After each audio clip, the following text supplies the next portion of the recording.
Hi යාළුවනේ, welcome to my YouTube channel Travel Diary. ඔන්න අද මම ඔයාලව එක්කන් යන්නේ ඓතිහාසික අගනුවරක් බලන්න. ඉතින් මම මේ ඇවිල්ලා ඉන්නේ පඬුවස් නුවර.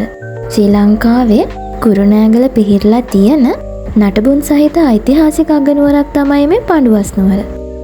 ඉතින් පළවෙනි පරාක්‍රමබාහු රජතුමා ආදිපාද තනතුර දරපු කාලේ ඉදිකරපු එයාගේ අගනුවර වුණ පරාක්‍රමපුරය තමයි අද මේ විදියට පඬුවස් නුවර කියලා හඳුන්වන්නේ. ඒ වුණාට ඉතින් පඬුවස් නුවර පිළිබඳ විවිධ මතිමතාන්තර පුරාවිද්‍යාත්මක අදහස් තියෙනවනේ. ඉතින් මේ පඬුවස් නුවර රජමහා විහාරයේ තියෙන චක්‍රාවාලය. ඉතින් මේ චක්‍රාවාලය පඬුවස් දෙව් රජතුමා උන්මාද චිත්‍රා කුමරිය සිර කරලා තියපු එක්ටැම්ගේ කියලා තමයි විශ්වාස කරන්නේ. උන්මාද චිත්‍රා කතාවස්තුව ලොකු පොඩි කවුරුත් දන්න කතාවක්නේ.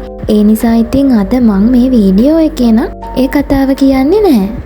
දැනට ඉතින් මේ ගොඩනැගිලි වල නටබුන් තමයි අපිට බලන්න ඉතුරු වෙලා තියෙන්නේ.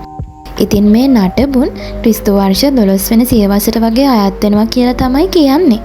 ඉතින් හෙක්ටයාර 20ක පමණ ලොකු භූමි ප්‍රමාණයක පඬුවස් නුවර රාජධානියේ නටබුන් විහිදලා තියෙනවා. මේ නටබුන් අතර රජමාලිගාවක නටබුන්, ශිලාලේඛන, බෙහෙර විහාර වගේ දේවල් වල නටබුන් තියෙනවා. ඉතින් මේ නටබුන් වෙලා තියෙන දියාගල්, වැසිකිලි පද්ධති, පිළිම ගෙවල්, එතකොට කැටයම් මේ වගේ දේවල් දැක්කහම ඒ කාලේ තිබුණ හුඟක් දියුණු තාක්ෂණ යොදාගෙන මේ රජමාලිගා පරිසරය හදලා තියෙනවා කියලා ඉතින් අපිට හිතන්න පුළුවන්.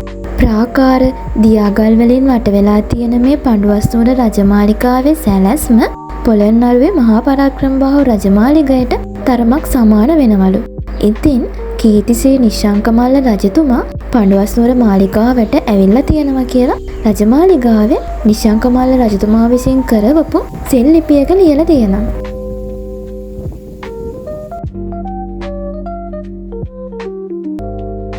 ඉතින් දැන් ඔයාලට මේ පේන්නේ උන්මාද චිත්‍රා කුමරිය සිර කරලා තිබුණා කියපු එක්ටැම්ගේ තිබුණ තැන තියෙන නටබුන්. ඊට අමතරව දැනට පඬුවස් නුවර රජමහා විහාරයේ වැඩ වාසය කරන ස්වාමීන් වහන්සේලාට ඉන්න අලුතින් විහාර ගෙවල් හදලා තියෙනවා. ඉතින් ඔයාලා පඬුවස් නුවර ආවොත් පඬුවස් නුවර තියෙන නටබුන් බලලා පඬුවස් නුවර විහාරය වැඳ පුදා ගන්න පුළුවන්.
ඉතින් අද වීඩියෝ එක නම් මෙතනින් ඉවරයි. මගේ වීඩියෝ එක බලපු ඔයාලා හැමෝටම ගොඩක් ස්තුතියි. ආයෙත් අලුත් වීඩියෝ එකකින් හම්බෙමුකෝ.